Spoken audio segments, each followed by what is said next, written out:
న భవిష్యతి. ఇది వెంకటాద్రి. వేం అనేది అమృత బీజం అయితే కట అనేది ఐశ్వర్య బీజం. ఈ రెంటిని ఇయ్యగలిగినది. చేసినటువంటి పాపాలన్నిటినీ ఈ పర్వతం మీద కానీ ఏకరువు పెట్టుకున్నట్లయితే, స్పష్టంగా దైవానికి నివేదించుకున్నట్లయితే, ఖచ్చితంగా వ్యక్తికి ఆ పాపాలన్నిటినీ తొలగించి మోక్షాన్ని ప్రసాదించగలిగింది వెంకటాద్రి. అటువంటి వెంకటాద్రి మీద ఈ రోజున సింహవాహనుడై, సింహవాహన అధిరూఢుడై శ్రీ వెంకటేశ్వర స్వామి యోగ పట్టబంధ రీతిలో వస్తున్నాడు. ఏమిటి సింహానికి ఉండే గొప్పదనం? హినస్థితి సింహ. హింసించే లక్షణం దేనికి ఉంటుందో దాన్ని సింహము అంది శాస్త్రం. ఒక్కొక్క మృగానికి ఒక్కొక్క లక్షణం ఉంటుంది. ఉదాహరణకి పులి ఉందని అనుకుందాం. తనకి ఆకలి ఏమాత్రము లేకపోయినా ఎప్పటికైనా ఆహారం ఉంటుంది కదా అని చంపి తినే లక్షణం దానిది. శ్మశానం దగ్గర ఉండి ఆ పాతి పెట్టబడ్డ ఆ శవాన్నో మరోదాన్నో తినే లక్షణం నక్కది. తోడేలు చాలా తెలివితేటలు కలిగింది. ఎప్పుడు దొరుకుతుందా అని ఆలోచిస్తూ ఉంటుంది. కానీ సింహం అలాంటిది కాదు. ఎప్పుడూ ఎవరిని హింసించదు. తనకి ఆకలి వేసినప్పుడు మాత్రమే హింసిస్తుంది.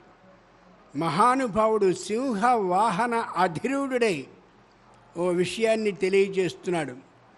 భక్తుడా, భక్తురాలా, నువ్వు ఏ తప్పు చేయనటువంటి సందర్భంలో నేను నిన్ను ఏ విధంగానూ హింసించను.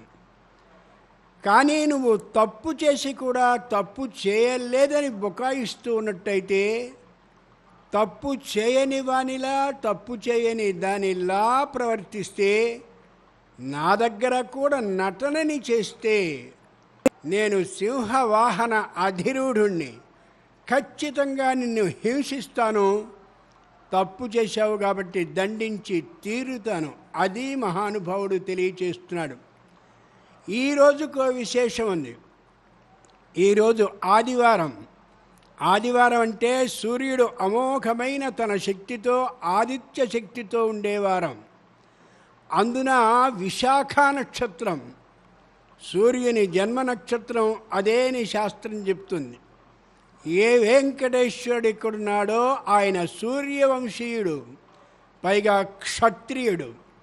లోపల ఉన్నటువంటి మూల విరాట్టుని చూస్తే 25 సంవత్సరాల మహాయౌవనవంతుడు, విపరీతమైనటువంటి వ్యాయామాన్ని చేసినటువంటి వాడు, గడితేరిన వక్షస్థలంతో ఎలా ఉంటాడో అలా కనిపిస్తాడు ఆ మహానుభావుడు. ఇక్కడ పట్టబంధాన్ని ధరించి కనిపిస్తున్నాడు. ఆ కనిపించేది 2 పాదాలకి అలా కట్టివేయబడ్డట్టుగా.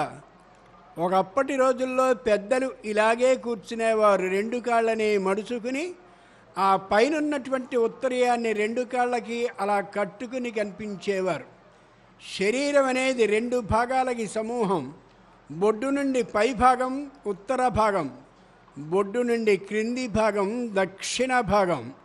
బొడ్డు నుండి పై భాగం ఏదైతే ఉందో అది పవిత్రం. బొడ్డు నుండి అడుగు భాగం ఏదైతే ఉందో అది అపవిత్రం. దాన్నే ఉత్తరాయణం, దక్షిణాయనం అని వ్యవహరించింది శాస్త్రం కాల విధానంలో. ఈయన వెంకటేశ్వరుడు. దానికి ముందు శ్రీ కనిపిస్తుంది, శ్రీ వెంకటేశ్వరుడని.